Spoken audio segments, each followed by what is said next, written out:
So good morning everyone and welcome to this press conference of Prime Minister of Finland and President of the European Council. We start with short remarks and then we have time for 2 questions. Prime Minister. Thank you. Good morning.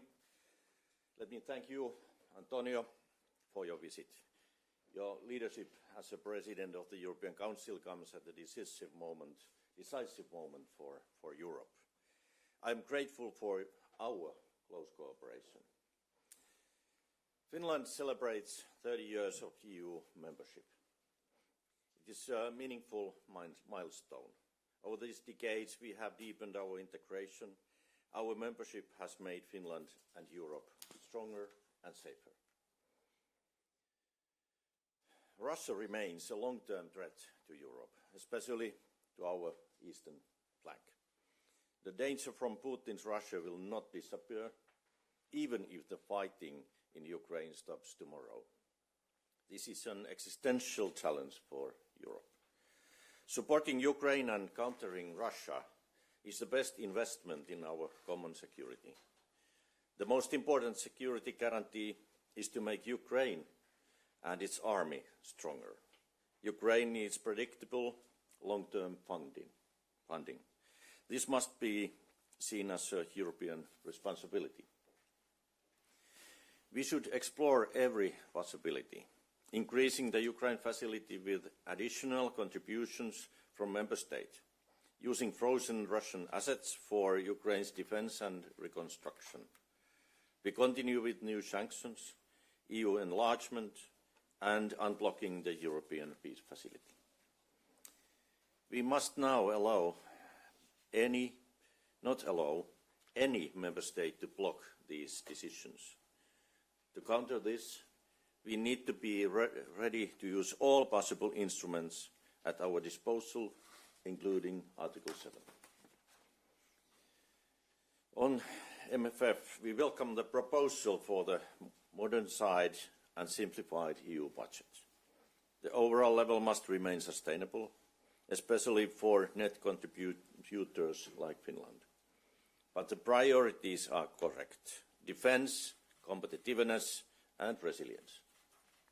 For Finland, the livelihoods of our eastern border regions must also be taken fully into account.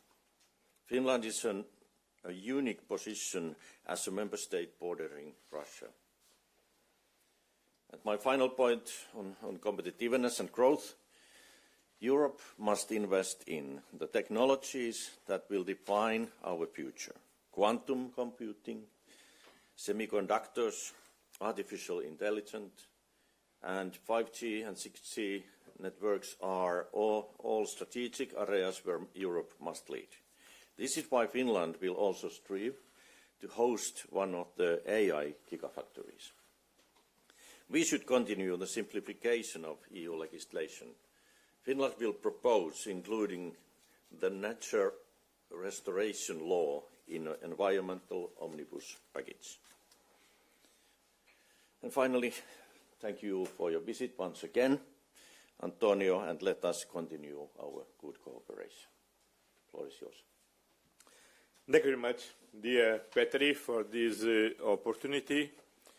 For me, these visits to the capitals are really important, not just because it's my duty to try to bring the European institutions close to the European citizens, but because we are a union in diversity.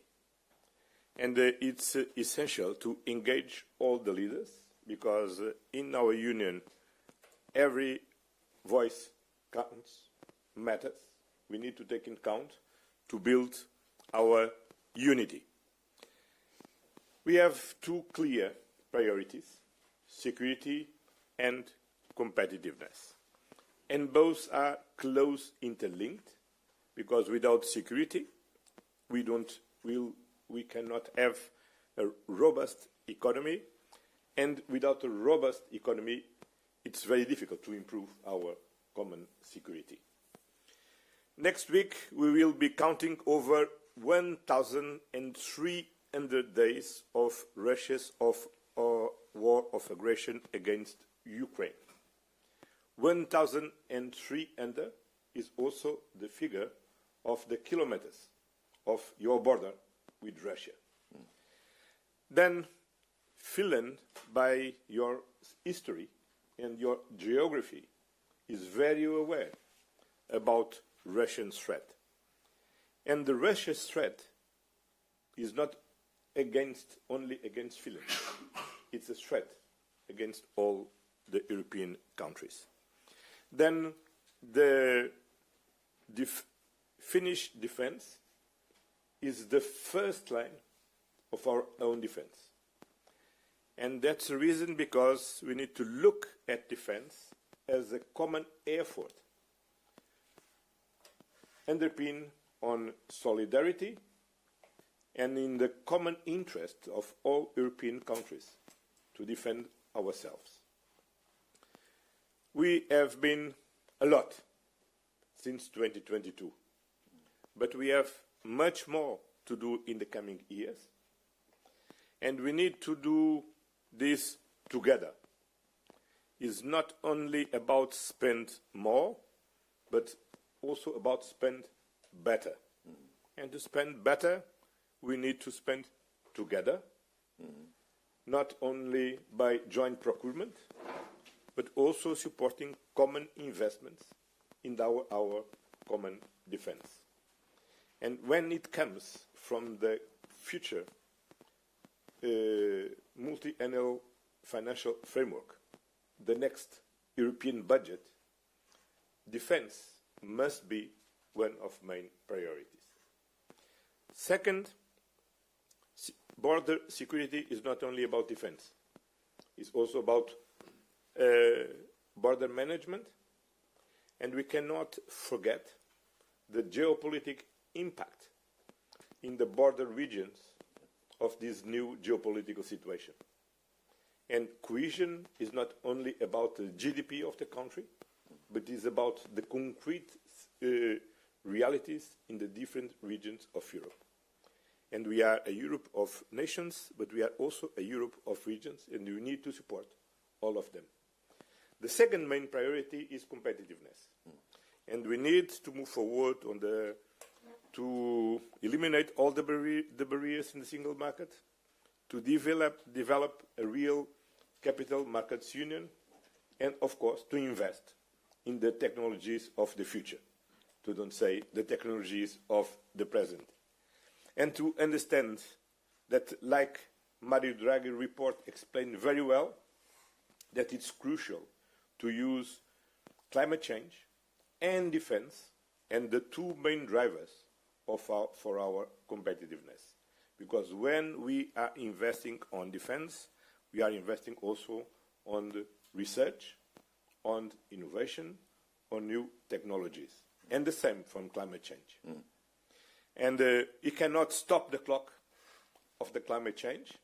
And for this, we need to continue to be ambitious in our targets to reduce our emissions and to reach the targets of the Paris Agreement. Then, Petteri, thank you very much for this opportunity.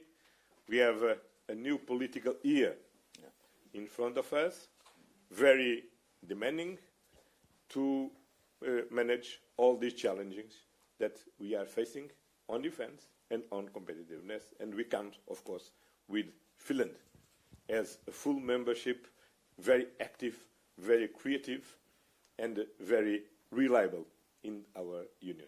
Thank you very much, Petteri. Thank you so much. And now it's time to open the floor for questions, and we start with Bloomberg News Agency. Thank you. President Costa, the Trump administration has begun talks with the EU on a fresh sanctions package against Russia. Can you give us the latest on this, and latest from this morning perhaps, and especially which parts is the EU hoping to coordinate with the US? And also, European leaders are meeting President Trump. When is this meeting, and can you tell us more about the delegation and the topics? And Prime Minister Orpo, if you can add any information, thank you. Well, over the last months, we reached to stabilize our relationship with our most important ally, the United States, and we stabilize our relation on defense under the NATO framework, on trade with this framework trade agreement, and also on Ukraine.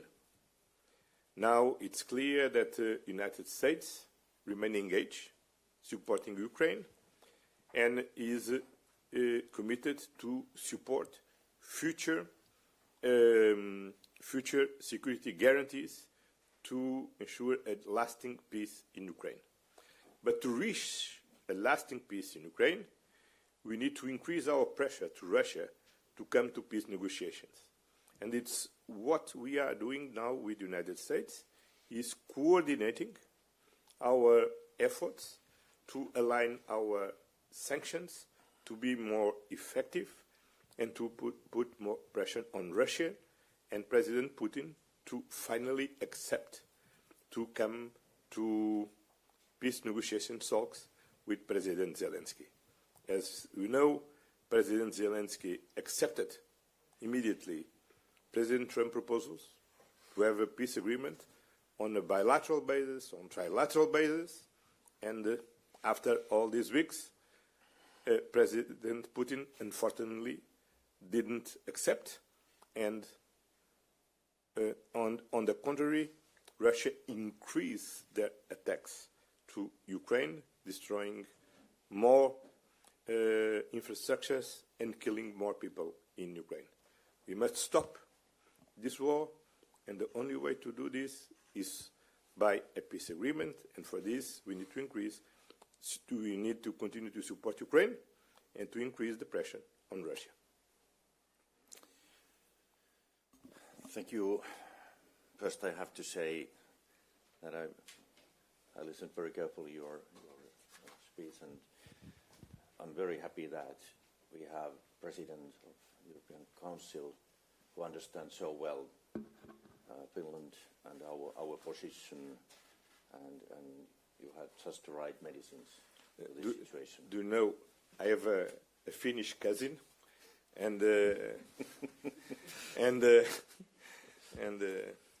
and I used to have a Finnish aunt. Okay. That was an answer. But about your question, I don't have any new information about the coming negotiations in Washington, but I think it's part of good cooperation we are doing with the United States. It's crucial that 2 days ago we saw a terrible attack against Ukrainian cities, the strongest within the war, and it tells us that Putin will not stop killing. He will not go to the negotiation tables. That is why we have to cooperate with and negotiate with the US to find a way to do more sanctions, stronger sanctions, give more military support to Ukraine, and build security arrangements to Ukraine. And we have to do it fast because the situation is very difficult in Ukraine, and we have to stop killing and find a way to the sustainable peace. So we have time for one quick question, Wiley. Good morning. Russian President Putin said last week that he will get to all of his goals in the war by fighting, not by negotiating. How united EU really is in supporting Ukraine, and what do you see as the main ways to support Ukraine in this situation? What kind of role do these security arrangements that have been planned in Paris last week, what kind of role they will have?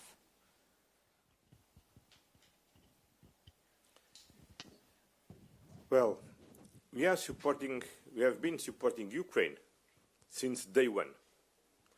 The 24th of February 2022, we met for the first time in the evening, the European Council, and since then we are full supporting Ukraine. In this very first meeting, Petteri, do you remember? We had a deep discussion if we could send non-lethal military equipment on, or if we could send only humanitarian aid to Ukraine. Since this moment until now, the European Union changed a lot. In fact, we became also a Europe of defense. We are supporting Ukraine not only by diplomacy, we are supporting Ukraine not only financially, but we are supporting Ukraine militarily. We are preparing the 19th package on sanctions in close coordination with the United States, with other like-minded partners. We had the capacity to be enough creative to promote this coalition of willing, with the important leadership of the President of France and the Prime Minister of the United Kingdom, who we start working last February in our retreat on defense, and mobilizing not only the European Union member states, but at other European countries like Norway or Iceland or Turkey, but also engaging with Japan, with New Zealand, with Australia, creating a global alliance to support Ukraine in this very critical moment. During some months, a lot of people doubt what will be the position of the United States. And finally, we achieved to stabilize these relations.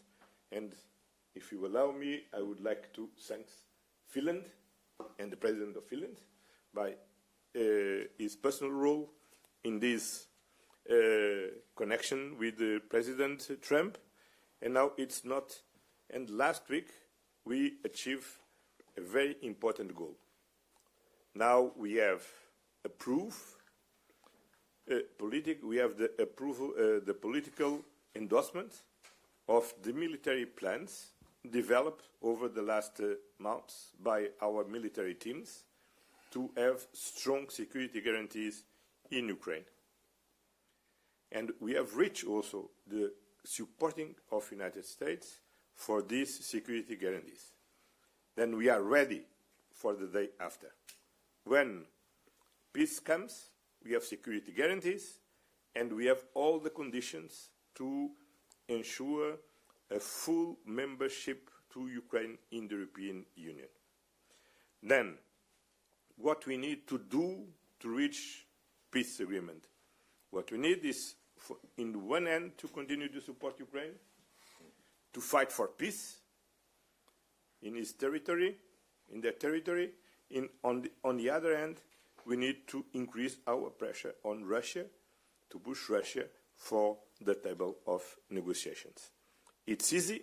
No, it's not easy, but it's what we need to continue to do, fighting the shadow fleet, reduce the ability of Russia to wage the war efforts by selling oil and gas.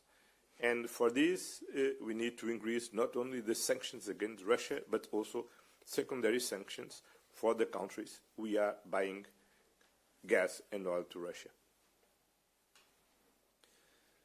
This shadow fleet, it's a huge problem for all of us.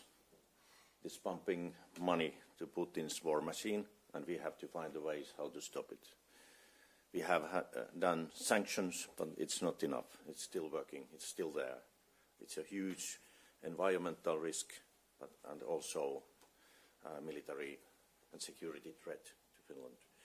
About 22, it was my predecessors and the Marine who participate to meeting, but my main point is that after that, every single party in Finland has supported, and we are committed to support Ukraine. We stand strongly with Ukraine, and it's very important for us. We have done 29 military packages to Ukraine, and we are preparing the next one. And we are active part of coalition of willing and we are proud of the role of our president in that work. And about European Union, I think that European Union has shown its power within this war, Russian aggression in Ukraine, and we have to continue together. If 26 member states want to support Ukraine, we have to find a way how to support Ukraine. Thank you.